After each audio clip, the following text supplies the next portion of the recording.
je suis Isabelle Struck, je suis éventailliste basée sur Honfleur. Alors j'ai eu une ancienne carrière dans la musique et le spectacle vivant.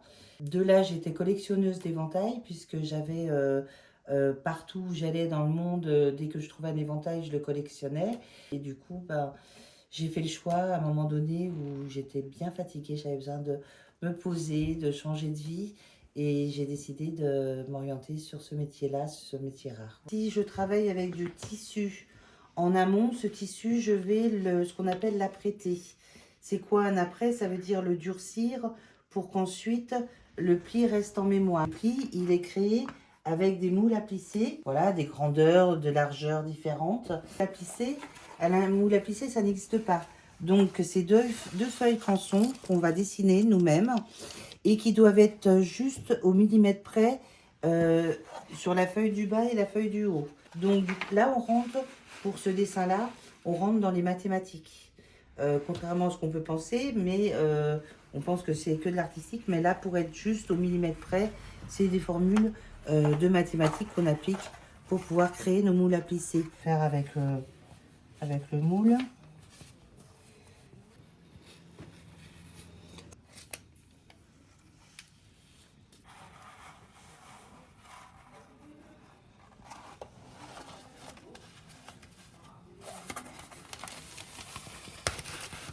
Voilà, ce geste-là, qui paraît comme ça simple, mais c'est pas venu du jour au lendemain.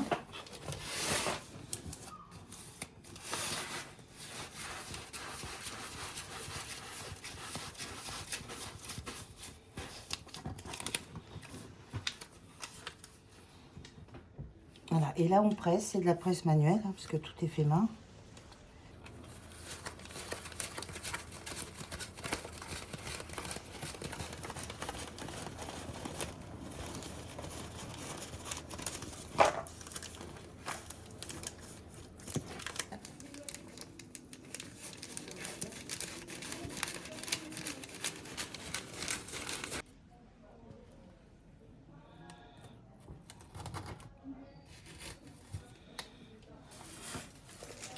Et en fonction de ça, je vais pouvoir faire ma découpe, puisque ça, ce n'est pas un gabarit, c'est juste un moule.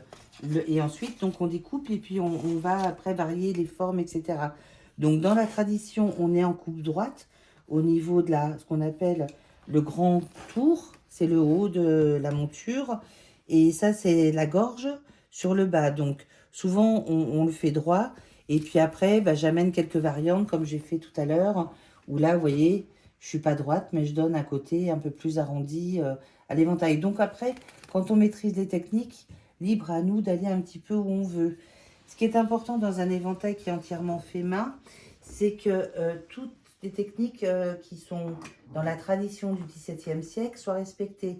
C'est-à-dire, une fois qu'on a coupé le tissu, ensuite on va travailler au pinceau. Et au pinceau, vous voyez, j'ai différents produits. Et là, avec ce produit-là, je vais étirer la goutte sur du produit sur la tranche du tissu. Donc, je travaille sur le millimètre pour arrêter le tissu. Puisqu'ensuite, si on ne fait pas ça, le tissu, il va s'effilocher. Donc, l'éventail ne va pas durer longtemps.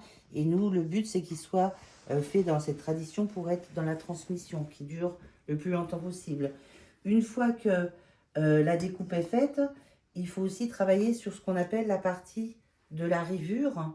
Donc, ce rivet-là, en fait, c'est tout simplement, je mets un petit bijou pour faire joli, entre guillemets. Donc, on coupe de base la monture et ensuite, mater la rivure, c'est les mêmes techniques qu'au XVIIe, ça n'a pas changé. Et là, on martèle. Donc, il faut que le geste soit souple pour faire une réaction qui est chimique. Cette réaction-là, c'est tout simplement chauffer le métal pour le déformer sans aller tordre la tige en fer. On parle des tissus, j'utilise aussi beaucoup les soies. J'adore travailler la soie. Je travaille, là par exemple c'est de la soie. Je travaille aussi la plume, puisqu'on apprend les savoir-faire des plumassiers. Là par exemple c'est des plumes de fouet de coq. Ils ne sont pas tous de la même taille, pas toutes de la même consistance, entre guillemets. Donc du coup, on va tailler chaque plume pour qu'elle soit le plus similaire dans la forme. Là, j'ai fait un tri entre des plumes plus foncées pour rappeler le noir de la soie et ici plus marbré pour représenter la marbrure de la soie et donc plus marronné également. Et ensuite, on va même la poncer pour que nous n'ayons aucune épaisseur sous la soie qui apparaisse. Et là, on est sur ce qu'on appelle un éventail à palmettes. Et du coup, voilà, quand il se ferme, on n'a plus qu'un seul élément, qu'un seul oiseau. C'est pour ça qu'on appelle les éventails à palmettes. On est sur de la couture entre les différents brins. Après, par exemple, là, dernièrement, je travaille aussi, là j'ai commencé un travail. Ça, c'est un travail de gainage de la monture. Et en fait, je travaille avec de la peau de serpent. C'est de la peinture sur soie, ce qui est encore une autre manière de pouvoir créer.